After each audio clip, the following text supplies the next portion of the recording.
What's up, my friend? Mike Robertson here, and today I want to talk to you a little bit about the heels elevated squat. Now, this is something I get asked about quite a bit. People ask, is it bad to elevate your heels? What does it change about the lift? Or maybe, why am I struggling to squat in a way that it looks like an actual squat? Because a lot of us, myself included, tend to look a lot more like a hinge, even when we're trying to squat with an upright torso. So, a couple things to think about. When you're dealing with a client or athlete that's very stiff on the back side of their body, so what happens, and I'm going to kind of exaggerate it here, but they get very tight and they get pushed forward. So we call this an anterior weight shift, or their center of gravity gets pushed forward. So for clients and athletes like this, it's very hard for them to sit down because there's so much compression on the back side of their body. So that's one potential option. A second option is simply the position of your pelvis. So in a perfect world, if you've got a relatively neutral pelvis and it's facing down, it's easy for you to move downwards. You've got to follow that pressure and follow kind of that path of least resistance.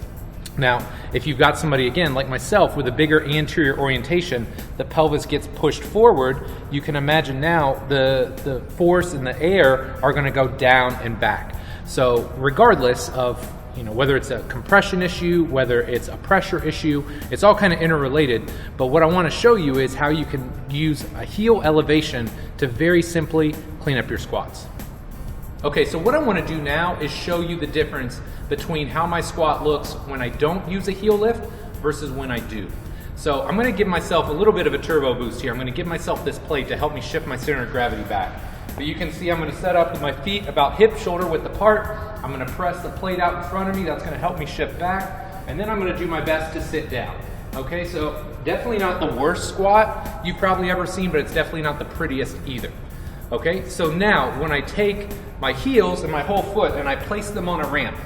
So this ramp is made by Prime Fitness. We're currently unaffiliated, but happy to be affiliated if they're interested in that. But I love these ramps because they fit the whole foot and they come in various sizes. So 10, 15, 20. I think they go as high as 30 degrees. So I'm just going to use a subtle angle here. I'm just going to use a 10-degree slant.